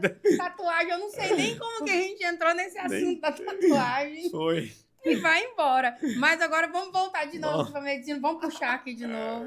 Ó, meninos, vocês têm que ajudar nós. Aí vocês têm que fazer assim, volta, gente, foco aqui, porque senão... Ó, a gente falou das crianças, aí fala de filho. Quando fala de filho, já começa só nos filhos. Mas vamos voltar aqui de novo aqui. Agora vamos falar de parto? Vamos falar agora um pouquinho só de parto. Eu queria saber assim... Doutor, tem as contas de quantos partos ele já fez? Não faço a mínima ideia. Assim, tem acho que uma contabilidade aqui no município, tem uma contagem anual, todo ano. Eles têm um censo, né, dos partos, né? Eu não sei, mas dá para contabilizar. É uma coisa que eu tenho, na verdade, uma preguiça de ir atrás, de pesquisar, mas eu acho que foram muitos, viu? Foram muitos. Nem um palpite, assim? Não, assim, eu não tenho... Não arrisca um chute? Não. Olha... São muitos, então, hein? Vamos lá, faz um cálculo rápido aí. Eita, aí lasca, que eu sou ruim. Quantos anos que eu tô aqui que eu falei? Então, você falou que tá 8 na obstetrícia. 8 anos na obstetrícia. Isso. 8 anos são quantos dias? Faz as contas aí, meninos, aí, Dodô. 8 anos. 365 vezes 8. Aí ele vai falar quantos partos ele faz por dia pra nós. Aí nós vamos fazer a conta aqui. Vamos tentar descobrir aqui quanto que... 2.920 dias. Então, eu acho assim, se eu colocar, tem dia que faz, tem dia que não faz, tem dia que faz 3, tem dia que faz 1, tem dia que faz 5, tem dia que não tem. É muito aleatório, oscila muito. Vamos colocar uns 5 mil partos aí? Eu colocaria um por dia, desses, assim, minha média, sempre que eu calculo ali, pelo menos um por dia, vamos supor, no mês ali, 30 partos, por exemplo, mais ou menos. Acho que vai mais ou menos isso aí, então... Imagina, uns 3 mil partos aí. Vamos aumentar essa conta aí, porque eu tenho certeza que já passou desses 2 mil e pouco aí. Mas vou puxar lá, tem uma contagem. Eu acho que eu conheço um bocado desse daí, viu? Que pelo menos as mães. Mas é um dado curioso. É curioso. Eu falei assim, eu tenho que fazer essa pergunta pra gente ver se... Olha que o doutor chegava aqui e falava assim, eu tenho 7 mil partos.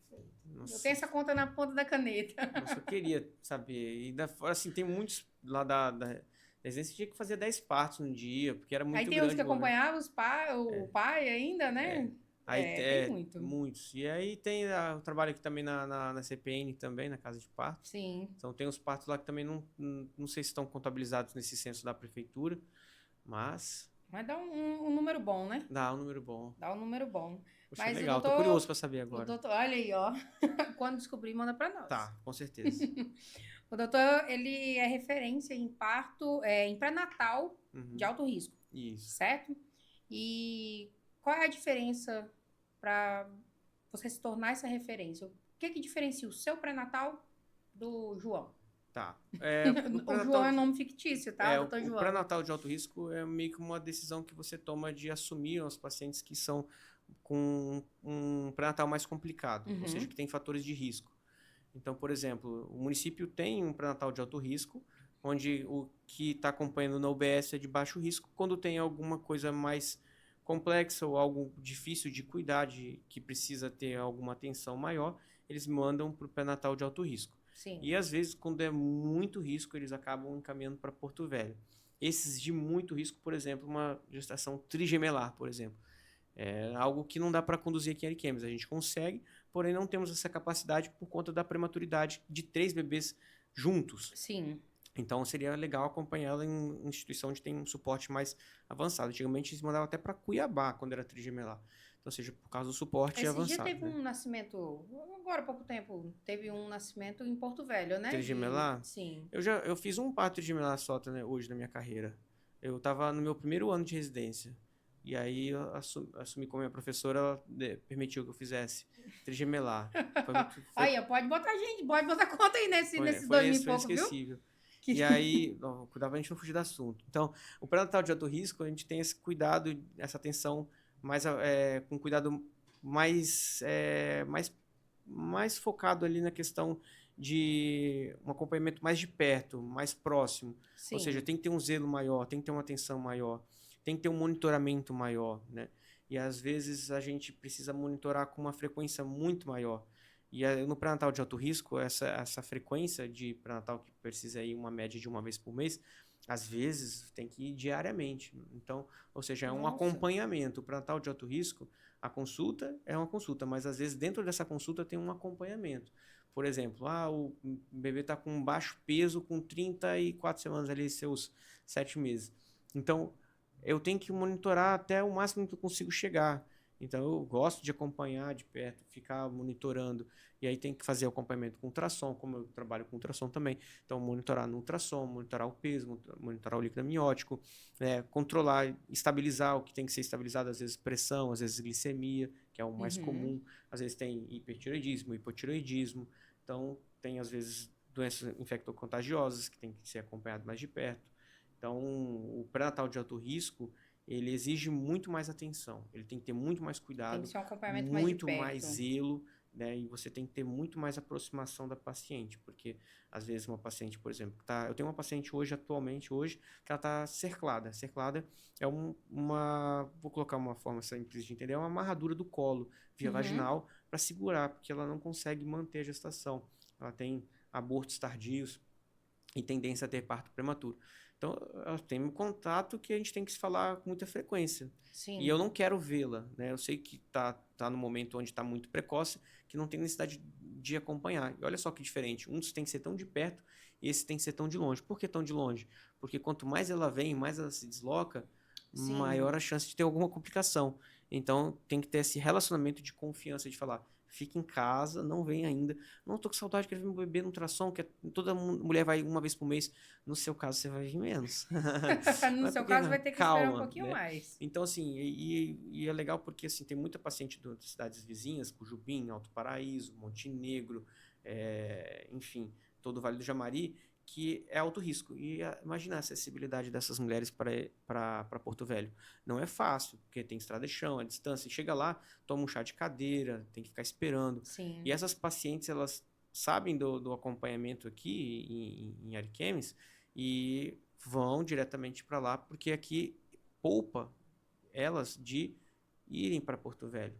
Elas estão economizando tanto no caminho, o tempo, e é mais seguro do que você ser um pré-natal onde está cuidando de Rondônia. Exagerei, né? O Porto Velho. Porque às vezes eles encaminham de Vilhena para Porto Velho, né? Então, ou seja, estão monitorando um grupo grande. Apesar de ter um grupo grande para cuidar também, certo? Mas, de qualquer forma, ali fica mais concentrado. Você tem um número menor de paciente, então eu consigo dar uma atenção maior do que lá. Mais perto, né? Exato. E eu, assim, por exemplo, eu já tive casos que eu acompanhei, que se eu tivesse um suporte avançado pediátrico, eu teria tido mais sucesso do que em Porto Velho, como alguns casos que já tiveram. Denúncia, tô brincando. Assim, eu tinha um paciente que teve um problema, uma malformação, E era uma malformação simples, assim, digo simples, que era cirúrgico, nasceu, operou, resolveu, acabou. E aí eu resolveria, por exemplo, esse parto com 38 semanas. Com 37 semanas eu mandei lá para Porto Velho. Eu falei, olha, você tem parente lá, fica lá e se apresente. Vai lá e vai sugerir para fazer com 38. Porque no particular eu faria com 38, porque tem fatores de risco, complicações. Sim. 37 mandaram ela voltar. Eu falei, não volta, fica. Aí 38 ela foi lá de novo. Eu falei, vai lá e sugere que façam o seu parto. Porque não quer que nasça normal, porque precisa de programação. Programando de dia é muito melhor, já pega o bebê, faz o que tem que fazer e resolve. Sim. Não mandaram ela de novo para casa. E sugeriram fazer com 39, que é a data onde seria de baixo risco. E aí, com 38 semanas e 5 dias, o bebê foi a óbito. Então, ou seja, se eu tivesse a conduta ali de fazer essa cirurgia, tivesse tudo aqui em Ariquemes, teria resolvido com 38 semanas. Não estaria contando essa história aqui hoje.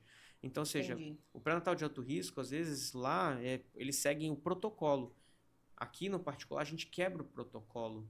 Né? Olha os lados, né? Os lados da vertente. A última que eu fiz, eu peguei uma gemelar e eu vi que um bebê estava ali comprometido, que não estava muito bem. E pela prematuridade, mandei a Porto Velho. Se eu tivesse ali o poder de interromper a qualquer momento, que tivesse necessidade, eu faria o monitoramento diariamente. Por exemplo, eu internaria ela e ficaria acompanhando todo dia. Falar, hoje não dá mais. Aí eu preciso interromper.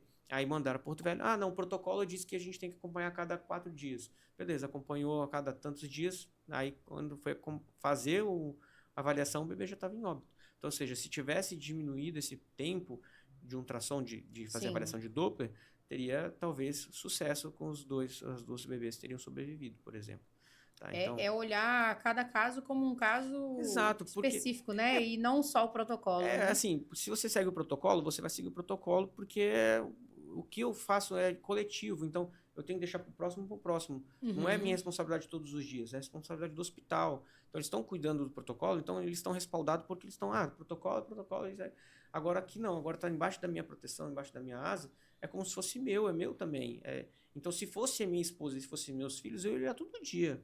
E assim fiz já várias vezes. Eu tive pacientes que eu monitorei todo dia, e é 10 minutos, não custa quase nada, entendeu? E às vezes pecar por excesso é que faz a diferença do pré-natal de alto risco. É ali que vai o sucesso. Então, se você tem sucesso e sucesso nos partos, sem fatalidades, sempre bem-sucedidos, então é onde a gente consegue ver o resultado do pré-natal de alto risco. Sim. É você identificar o problema, é você resolver o problema quando tem que ser feito, é você saber até onde você pode levar, é o máximo que pode chegar, conduzir e estabilizar a paciente. Então, é todo esse cuidado que a gente tem no alto risco. No pré-natal de alto risco. Muito legal. Eu tenho muita informação aí que eu não sabia. Eu sabia, assim, o que eu li um pouquinho, mas... Sabe o que é interessante? Por exemplo, esse monitoramento que eu falei dessas duas pacientes com Doppler. Um ultrassom de Doppler, um ultrassom... pede um ultrassom, as enfermeiras pedem um ultrassom com Doppler. O profissional pede. Ele custa mais ou menos 500, 600 reais uma avaliação de Doppler. Mas essa paciente ela tem que vir um dia sim, um dia não, uma vez por semana. Aí eu falo, olha, agora você tem que vir um dia sim, um dia não. Aí tem que vir todos os dias. Todo dia é Doppler. Imagina, o custo é alto para essa paciente.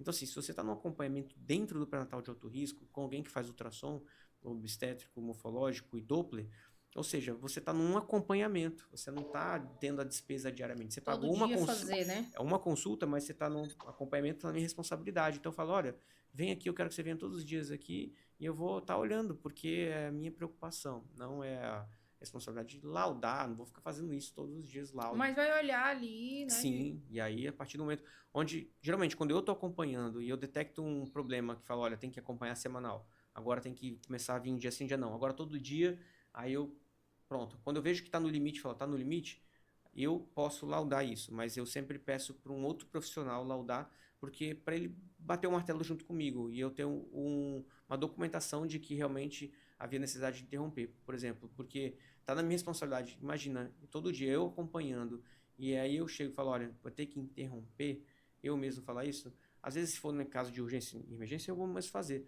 Mas se eu estou com um prazo ainda para poder documentar isso, vale a pena documentar e registrar. Sim. Aí eu peço uma opinião de um outro profissional para ele dizer, olha, realmente o que o Daniel está dizendo é isso mesmo e é hora de interromper. E aí a gente resolve. A minha gestação também foi uma gestação bem complicada quando quando eu estava com 7 meses, né, de gestação, eu comecei a perder líquido, comecei a não conseguir mais segurar a gestação, porque o meu bebê era muito grande, né? Eu tive um parto com um bebê de 5 quilos. E Cesárea, aí, né? cesárea, mas eu entrei em trabalho de parto, dilatei 8 centímetros. Quantas semanas? Então, Não sabia que 39. tinha esse peso todo, não, né? 39. Sabia. Eu fiz uma consulta na sexta-feira, numa sexta-feira, dia 1º de outubro, e a gente, né, o médico lá fez e a probabilidade era 4 quilos e Aqui é pouquinho. isso? A gente pode falar o nome do doutor, porque o doutor já partiu, né? Jetão. No Jetterson. E assim, Excelente profissional. a gente vinha com acompanhamento, ela nasceu de 39 semanas. A gente vinha com acompanhamento. Você queria o parto normal? Não queria o parto normal. Não queria. Sim. E aí, assim, a gente fez dos 7 meses pra frente, foi muito remédio, muito repouso. Eu parei de trabalhar, eu trabalhava num local que tinha escada. Tive que parar de trabalhar, ficava só em casa, perna pra cima, e não fazia quase nada, porque o meu esforço, qualquer esforço, por mínimo que fosse, eu tinha perdi líquido. E assim foi indo. E a minha filha nasceu, mas eu lembro que dos 7 meses pra frente foi muito sofrido, era muito pesada. Eu não conseguia dormir, porque imagina, ela era muito grande, sim, né? Mas foi o dia pior da minha vida e o melhor ao mesmo tempo. Nossa, era dor demais, viu? Olha, falando em dor, em parto normal e em cesárea, vamos entrar num assunto aqui, que agora, para nós finalizar, esse é um pouco polêmico. Médico particular geralmente coloca a mãe para cesárea mesmo, por ser, vamos dizer, mais fácil, porque o que a gente ouve por aí é isso, né? Olha, eu admito que eu gosto mais de cesariana, era uma coisa que eu sempre fiquei muito em cima do muro, aquela imparcialidade ali por conta de preservar a questão da carreira obstétrica. Então, eu comecei a mudar essa percepção por conta que tá em casa. Minha esposa cesariana, quando chegou a minha vez, eu falei, não, eu me sinto mais seguro numa cesariana porque evita transtorno, evita às vezes passar por algum problema durante o parto. Então, ou seja, o parto normal, ele é bom? Sim, mas se detecta algum problema, a gente já interrompe para cesariana. Então, por que não um atalho? Por que não já ir direto para cesariana? Sim. A gente prioriza o parto normal no SUS por alguns motivos, né? E um dos motivos é preservar a carreira obstétrica. Uma mulher pode ter 20 filhos, né? Se você fizer cesariana, você vai estar limitando a carreira dela, você vai fazer menos, não tem como ter 20 partos de cesariana, né? Sim. Então, ou seja, você fazendo a cesariana, hoje, eu vejo que as mulheres não têm a pretensão de ter mais de 10 filhos. Não tem pretensão de ter mais 5 filhos. Não estamos querendo nem ter muito dois, exato, assim, doutor. Né? Acho que hoje já até riu ali, ó, o nosso sombra ali riu porque ele parou no primeiro. Então, essa história de limitar, de dificultar a carreira e tudo mais, já não é tão mais assim, porque assim, hoje a gente tem muito recurso, material para operar, de fios, de recuperação, de antibiótico, anti-inflamatório. Então, a chance de ter uma complicação é muito pequena, muito menor, né? Apesar de ser real, tem suas complicações e tem seus pontos negativos. Uma incisão, tá ali, faz uma cirurgia, não é tão simples assim. Tem o pós, né? Tem um pós-operatório, né? E já o parto normal, eu vejo que uma mulher hoje que, por mais que tenha parto normal, ela não pretende ter 10 filhos. Algumas querem ter mais, então seria até mais prudente tentar o parto normal. Porém, tem toda a questão, né, da pelve, do comprometimento da pelve. Mas o objetivo, quando a paciente está no particular e ela quer um parto normal, a gente quer o sucesso do desejo da paciente. Então, a gente quer fazer o melhor para ela, a gente quer fazer o que ela deseja. Então, nosso objetivo nunca é converter, mas o meu objetivo é caçar um problema para converter. Não que eu quero que tenha conversão, porque mas quer eliminar. Se você está procurando, se você está investigando, é porque você quer evitar que tenha algum transtorno, algum problema. Não que eu tenho que achar alguma coisa aqui para desindicar isso aqui. Não, eu falo isso assim, uma forma de dizer, uma forma racional, para a gente pensar, poxa, eu estou procurando porque eu estou vigiando bem, eu estou monitorando bem, eu estou dando o meu melhor aqui. Então, por isso eu fico caçando. Eu fico, peraí, ver como é que está o batimento, como é que está o líquido amniótico, como é que está a apresentação, como é que está a descida, como é que está o partograma. Então, ou seja, porque tem que estar em cima. E o parto normal, realmente, ele desgasta muito o obstetra pelo prazo, pelo tempo. Às vezes, interna de manhã, vai parar de madrugada, chega de madrugada, para no outro dia. Então, ou seja, é demorado. Então, tem essas conversas assim. Eu tenho até um tio que ele reclama até hoje que a esposa dele, minha tia queria parto normal, e aí o obstetra falou assim, olha, vai ter que ser cesariana aqui, não vai ter jeito não, viu? Aí fez cesariana, no outro dia ele viajou. Falei, poxa, então ele queria viajar, ele não ia estar na cidade e indicou a cesariana. Então, ou seja, ele não queria perder. Então, ou seja, isso a gente não pode fazer de forma alguma. Então, ou seja, quando a paciente quer parto normal, realmente tem essa dificuldade e na maioria das vezes a gente percebe alguma coisa diferente e a gente acaba indicando a cesariana. Ou por falha, né, parada de progressão, ou por algum motivo, ou caracterizando sofrimento fetal. Então, realmente, a gente está ali para intervir mesmo, porque o parto normal a mulher vai conseguir de uma forma natural, a gente está assistindo e acompanhando para que tudo dê certo. Mas também a minha função maior ali é intervir se tiver alguma coisa que impossibilita de ter sucesso. Então, eu quero que tenha sucesso. Então, estou ali monitorando, vigiando, porque quem tá apto ali a fazer o parto, às vezes a enfermeira obstétrica tá, né, tem a dor tá junto, tem o pai, tem um monte de gente, mas quem tá apto a intervir na parte cirúrgica é o obstetra, então a gente tem que estar prontidão com tudo pronto. Então, a gente quer o sucesso do parto normal, mas sim, o obstetra acaba indicando para a cesariana porque o objetivo dele sucesso, que dê certo para a mãe, né, não ter, né, uma fatalidade materna nem fetal. Então, é isso que vale o acompanhamento do parto. Não, mas não é porque a gente quer desindicar, porque eu quero logo ir embora, quero ir para casa. Jamais. É muito melhor a gente ter o sucesso no parto normal, né? E é interessante que o parto normal, as pacientes são extremamente discretas. Assim, elas oscilam, né? Teve uma fase que estava assim, cesárea não pode, tem que ser normal. E elas queriam levantar uma bandeira, as pacientes falam assim, eu tenho meu plano de parto, isso, aquilo, Chantal, Instagram, TikTok. Aí, de repente, abaixo o Fantástico muda a rota e aí elas mudam também. Assim, conforme que tá no momento. O que tá em alta, o que tá em alta. E aí a cesariana voltou para alta. O paciente agora quer fazer cesariana. Eu quero fazer cesariana nos Estados Unidos. Aí começa, assim. Então, assim, o parto normal, agora ele é mais discreto. Elas não querem se expor, elas não querem postar, elas são mais discretas, né? Porque antes eu tinha parto normal e bater no peito conseguir, e vocês não. E era meio que uma guerra da cesariana para o parto normal. E então, assim, era uma coisa que eu via que era inflamado mesmo. E aí é um momento que acontece, mas realmente, hoje a paciente que quer parto normal, ela é discreta. Ela tá ali, ela faz o parto normal, pega as coisinhas dela e vai embora. Né? E nem posta nada, não vai mostrar a postagem, não tem muito o que mostrar, né? Não tem. Não é muito, não é muito bonito, não é muito legal, né? Então, geralmente não levam um fotógrafo, porque é mais uma pessoa que está olhando aquela exposição, geralmente não tem, né? é muito tudo reservado, geralmente é um ambiente mais calmo, mais tranquilo, mais escurinho. Então, ou seja, o parto normal, ele não tem essas postagens igual da cesariana. Sim. Então, não fala muito. Então, muitas pessoas falam, Daniel, você não faz parto normal? Não. Eu falo, cara, faço bastante, porém, geralmente é mais discreto. E geralmente elas não postam, não querem se expor. Não posta parto, não mostra filho, não mostra nada. Elas entram caladinhas e saem caladinhas.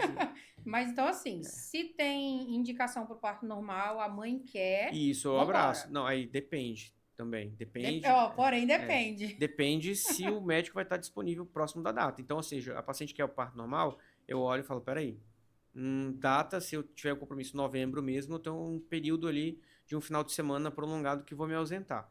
Então, ou seja, peraí, que se tiver alguma próxima dessa eu não posso pegar, a não ser que eu oriente que talvez possa alguém me substituir nesse momento. Aí está de acordo, né, que daí o substituto é meu pai. Então, ou seja, tem que ter isso e também tem que ter relacionamento com o paciente. Tem paciente que chega assim, meio-dia e meio, e fala assim, por acaso vocês fazem cesariana aqui hoje? Eu tô com 41 semanas, ou 40 semanas, vocês fazem? Sim, sim. E eu nem conheço, não dá tempo de criar um relacionamento. Agora, um paciente chega com parto normal, eu quero ver se você faz meu parto normal, mas peraí, quem é você? Né? Quem é seu marido? Quem está com você aqui? Quem está te acompanhando? Vamos dizer que tem uma burocracia um pouco maior. Então, ou seja, eu tenho que ter relacionamento, porque é um momento muito íntimo. Você tem que fazer toque, você tá ali. Imagina, o marido ali, eu fazendo um toque, examinando a genitália da esposa dele, para receber o bem mais precioso dos dois ali. Aquele momento que delicado demais. Então, assim, eles estão confiando uma responsabilidade muito grande nas mãos do profissional. A gente está ali para fazer ali com zelo, com cuidado. Sim. E não tem nada mais precioso para eles do que aquele momento. Então, ou seja, é muita confiança. Então, tem que ter relacionamento. Eu tenho que sentir ele, eu tenho que ter o pai, eu tenho que ser amigo do pai, eu tenho que ser amigo da paciente.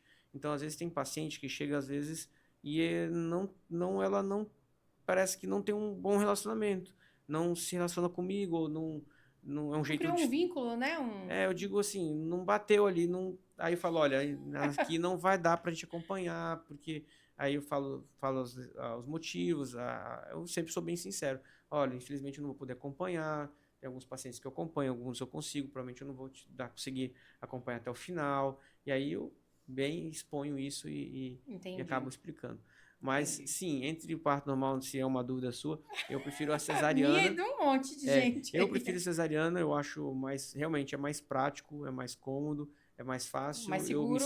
Eu me sinto mais seguro, posso estar falando aqui demais, mas eu sinto mais seguro, porque, assim, eu vejo muito alguns bebês que passaram por sequela, alguma dificuldade do parto normal, diferente da cesariana, não vejo essas coisas acontecendo. Entendi. Tá. Agora, outro fator da gente priorizar o parto normal é preservar a carreira obstétrica, que hoje não tem necessidade de ter uma carreira longa, né? A não ser que talvez queira, né? Cada um é cada um. E talvez culturalmente o nosso país também é difícil ter. Você comprar um carro de 7 lugares é muito difícil hoje.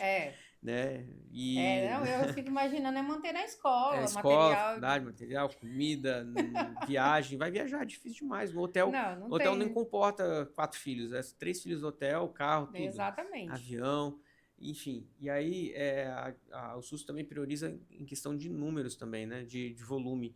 Imagina, se 10 mulheres querem fazer o parto hoje, igual for sugerido uma lei municipal, que qualquer mulher que chega com um documento, eu quero cesariana. Peraí, não, por que não? Porque é inconstitucional. Porque imagina você com uma conduta, uma lei, você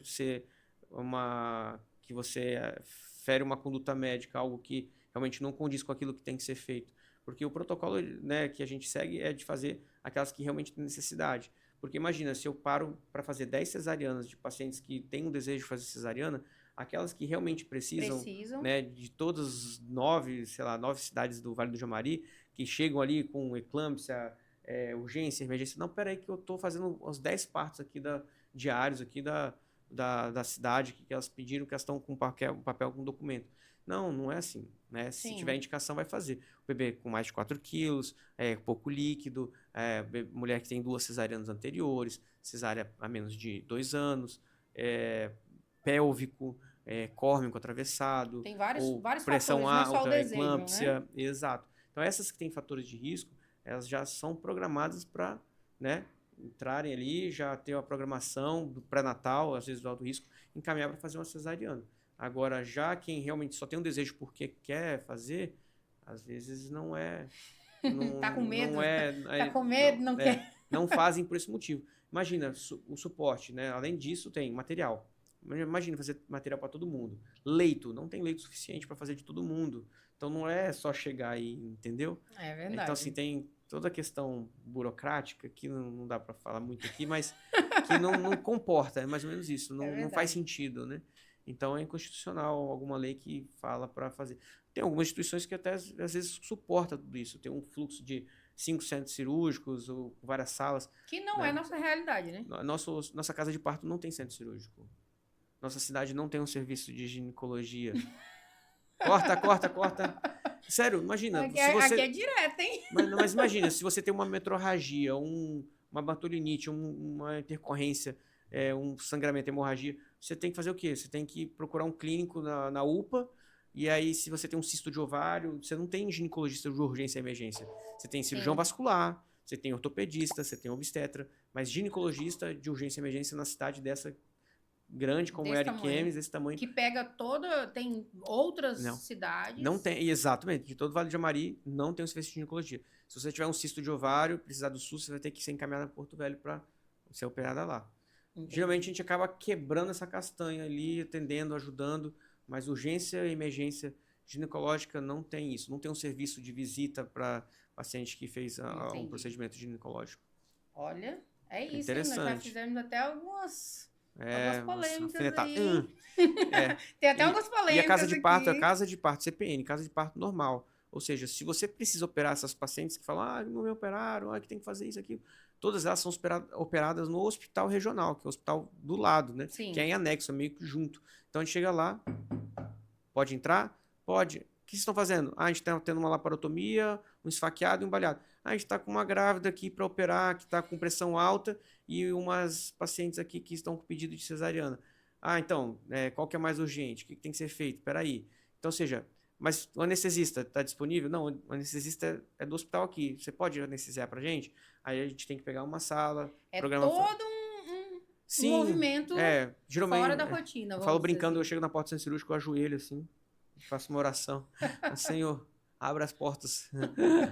Toca no coração de quem está ali dentro. É difícil, então, ou seja, porque eles estão, não estou minimizando eles, não, é muito trabalho lá, é muito corrido. E aí tem que ter uma equipe específica para lá. E não tem, é a mesma equipe que está tocando aqueles baleados, esfaqueado e laparotomia, é o que está disponível para a gente. E eles estão sobrecarregados e a gente chega lá ainda, tem que operar aqui mais 4 pacientes para cesariana de hoje, uma curetagem, não sei o quê.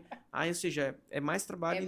E não é o serviço deles, eles estão meio que ali quebrando uma castanha para a casa de parto, que unificou ali, mas não era para ser assim, era para ter um lugar específico ali, para um centro cirúrgico lá, um anestesista lá, uma equipe lá. Olha, já fica aí a dica pro município, né? Fica bom. Isso é bom. Investimento para a saúde. Isso é bom. Doutor, e agora a gente está chegando no final aqui do nosso podcast, tá?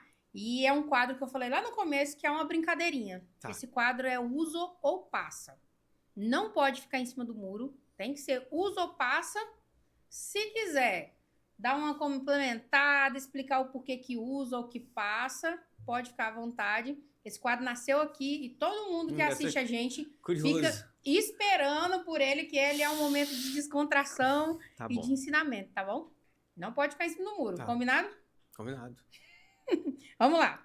Eu vou falar algumas coisas e o senhor diz uso, passo. Se quiser complementar o porquê, pode ficar à vontade. Tá. Receita de anticoncepcional da prima. Serve para ela, serve para mim também. Usa ou passa?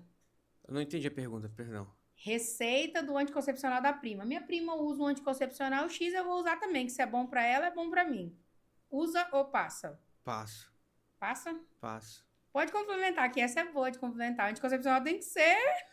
específico, né? Não adianta você pegar um anticoncepcional que acha que da prima, da amiga que vai funcionar com você, às vezes vai fazer uma bomba hormonal que não é aquela mesmo que precisava. Não é necessário, o anticoncepcional também sou bem restrito. Eu uso, mas sou bem limitado com o uso. Eu gosto, mas em casos específicos. Não gosto de um método prolongado, nada disso. É mais para regular, para estabilizar.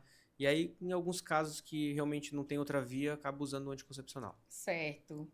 Pular exames anuais porque tá tudo certo. Tá tudo bem, eu não vou lá não. Usa ou passa? Passa. Tem que ir certinho. Tem que ir certinho.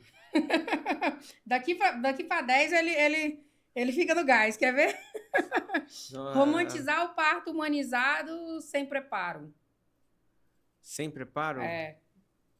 Usa ou passa? Pera lá. Romantizar o parto humanizado sem preparo. Eu quero um parto humanizado porque eu quero. Eu uso. Usa? Uso. Esse uso ficou meio assim, não ficou? Uma paciente quer o parto normal, quer fazer, eu gosto, eu vou, eu quero onde que ela quer fazer. Mas aí tem que ter preparo. Viu? Tem que ter... Peguei o doutor, hein? Colocar o filho na cama para dormir, ali na cama do casal, e deixar. Agora nós vamos falar mais de pessoal também. Não, jamais. Tem a caminha dele. No berço. Berço. Não dá para ficar na cama, não. Passa. Não, jamais. Desde pequeno, nunca. Atendimento online. Passo. Passa? Passo. Não gosta de atender online? Não gosto. Se eu ligar pro doutor e falar assim... Atendo, mas eu não gosto. Eu acho que eu fico limitado. Eu tenho exame físico. Aí vai mais aquela questão hormonal, mas eu não gosto. Mas eu faço, mas eu não gosto muito, eu não me sinto contato, eu acho que falta um pouco, assim, porque Entendi. eu gosto de ter o relacionamento. Olha, vocês depois comentam aí se ele ficou em Geralmente, cima do muro, porque eu acho que essa ele né? ficou em cima do muro, hein? Eu acho que essa ele ficou em cima do muro. Formação de medicina é AD ou semipresencial? Usa ou passa? Não dá, não dá, não dá. Passa? Passa com certeza, né? Eu ainda acho que Então, eu acho muitas que faculdades não poderiam ser AD e eu acho semipresencial e ainda que é uma tem. coisa que parece que está diminuindo um pouco o nível ali de dessa fiscalização, de prova, de às vezes aquele na escola, na faculdade mesmo, né, de você ter aquela disciplina, de Vivência, né? você ter a prática, tudo isso eu acho que realmente está ficando cada vez mais, como pode dizer, tá ficando vago, tá ficando mais deficiente. Antigamente era muito rígido, rigoroso, e hoje eu vejo que está um pouco mais frouxo, por exemplo. Eu vejo muitos acadêmicos que estão vindo de Porto Velho, que eles estão acompanhando aqui, e eles não têm um monitoramento, uma prova ou algo assim. Eles Entendi. são bons, mas eu sinto que falta isso ainda. Então, se eles estão à distância, porque a faculdade deles é lá, e eles estão acompanhando aqui, mas não tem alguém que fiscalize de fato aqui, né? Entendi. Então, Entendi. Então, ó, passa. passo. Essa passa. Usar a rede social para os pacientes, aí, as pacientes do senhor, conhecer a sua rotina, seu dia a dia. Usa ou passa? Uso, Usa muito, uso. né? Eu troquei o WhatsApp desde sempre pelo Instagram, porque ele dava engajamento. Então, eu sempre converso por ali, é lá que eu respondo, é lá que eu. É minha ferramenta para comunicar com meus pacientes é pelo Instagram. Então, assim, quer perguntar alguma coisa, nenhuma paciente fica sem resposta no Instagram. Agora, quer conversar com o secretário, WhatsApp. Mas eu uso, sim. Entendi. É o doutor mesmo que responde lá. Eu mesmo, Responde lá, eu entre uma mesmo. rotina e outra, vai lá e Hum. responde. Eu tenho meus horários para responder, eu respondo. E às vezes, final de semana, quando eu tô disponível, eu respondo. Eu achei interessante o dia que o senhor estava me contando lá no. Nós estávamos conversando no WhatsApp e você falou sobre essa questão Do de engajamento. atender no, Uhum. no direct. Eu falei, nossa, que legal. Que... Eu faço ali porque gerava engajamento. Então Aham, ela entra lá, ela vê minha vida, sabe onde eu tô. Olha, tu tá viajando. Então sabe que eu não tô ali, entendeu? entendi. Às vezes eu dou uma escondida, porque às vezes dá uma insegurança. O paciente me vê viajando e fala, meu Deus, com barrigão. E agora? Mas eu geralmente eu não viajo tanto. Diagnóstico pelo Google Chat GPT. Não dá. Passa. Passa? Não dá. Hoje tem aqueles memes do médico, né? No Sim. chat. Então, eu confesso que eu já testei e é muito bom, né? Por exemplo, eu olho os exames, por ali eu tenho meus exames, eu vejo o que eu pedi para paciente e eu prefiro eu mesmo analisar, mas eu já pedi opinião e realmente é muito bom, é muito bom. Mas não Eles usa. não uso, já usei, mas eu não gosto. É muito bom, Passa. funciona, mas eu passo. Priorizar o corpo e esquecer da mente. Passo, Passa. Tem que estar tudo em dia, né? Tudo em ordem. tudo. Médico que não cuida da própria saúde. Ó, Passo. tem que cuidar também, né? Como é Tem, que a gente não vai dá. vender saúde? Não dá, porque eu entendo, eu respeito cada um, mas eu acho que tem que ter esse zelo, né? Tem que cuidar, Acho né? que tem que fazer valer a saúde, Tem, né? tem. O doutor acho que ficou meio inseguro desse uso ou Ah, passe. sei lá, é tipo, Eu acho que eu pressionei ele. não, é tipo um careca vendendo implante capilar, eu acho que não combina muito, assim.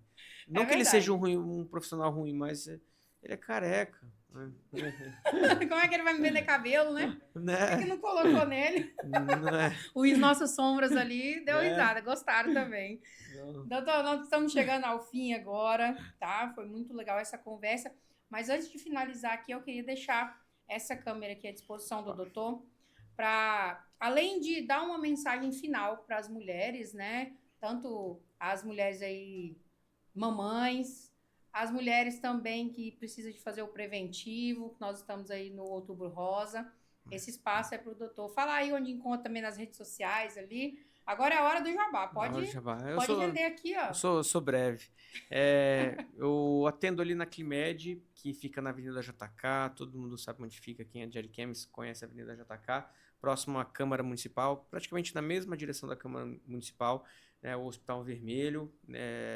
Eu atendo ginecologia, obstetrícia. Também faço ultrassom, cirurgia ginecológica. Enfim, eu recomendo que cuidem da saúde, as mulheres principalmente, que é da minha área. Então, esse Outubro Rosa é um momento, uma oportunidade boa para fazer o preventivo, fazer a mamografia. Não esquecer da dica do aniversário, que o aniversário também é a data de fazer revisão, check-up. E que cada um busque cuidar da sua própria saúde. Eu agradeço pelo convite, por estar aqui. Eu aceitaria vir novamente, eu acho muito agradável, foi muito agradável estar aqui. Que legal. Também estou muito feliz também por ter minha família, morar perto dos meus pais, estar com minha esposa linda e maravilhosa, que eu amo muito, meus filhos, meu irmão também, minha cunhada, meu sobrinho. Então estou muito feliz de estar morando aqui em Ariquemes e também estou muito feliz também por estar com Deus e Ele sempre está ao meu lado. Eu sempre estou fazendo minhas orações e a gente falou um pouco da minha profissão, falou um pouco do meu trabalho, da minha formação, da minha vida, mas a minha vida não é nada sem Deus. Eu estou sempre com Deus e eu sou um seguidor de Jesus e sou cristão também. É uma coisa que eu gostaria de falar e sempre gosto de falar sobre isso. Amém. Amém? Então, que Deus abençoe vocês, abençoe cada um que estão assistindo e obrigado por tudo. É isso. Então, esse foi o nosso Conexão de Sucesso podcast. Aqui, ó, em nome da Com Café, que o doutor tomou, gostou. Eu sou cliente. Já Sim, conhecia? sim. Ah, é verdade. Ele falou que vai lá no Café 24 horas, lá da Com Café. Eu ia com mais frequência. Depois que os bebês nasceram, eu faço com café só em casa. Olha aí, ó. Então é isso. Esse foi o nosso episódio de hoje. Se você tiver alguma dúvida, pode deixar aqui nos comentários. Já segue nossas redes sociais. A do doutor também, que vai ficar aqui embaixo. Se você tiver dúvida, eu tenho certeza. Se você deixar seu comentário aqui, o doutor vai responder com todo prazer. E se você quiser ver algum convidado aqui, também deixa aí, que a gente tem o maior prazer de atender. Eu sempre falo, doutor, que esse espaço aqui, isso aqui é meu hobby. Uhum. Até 6 horas eu tava trabalhando. Agora é meu hobby, porque eu gosto de receber os empreendedores, eu gosto de receber os empresários da nossa cidade, que é pra gente bater esse papo, dar voz, né, ao nosso local. Então é isso. Até a próxima edição aí do podcast Conexão de Sucesso.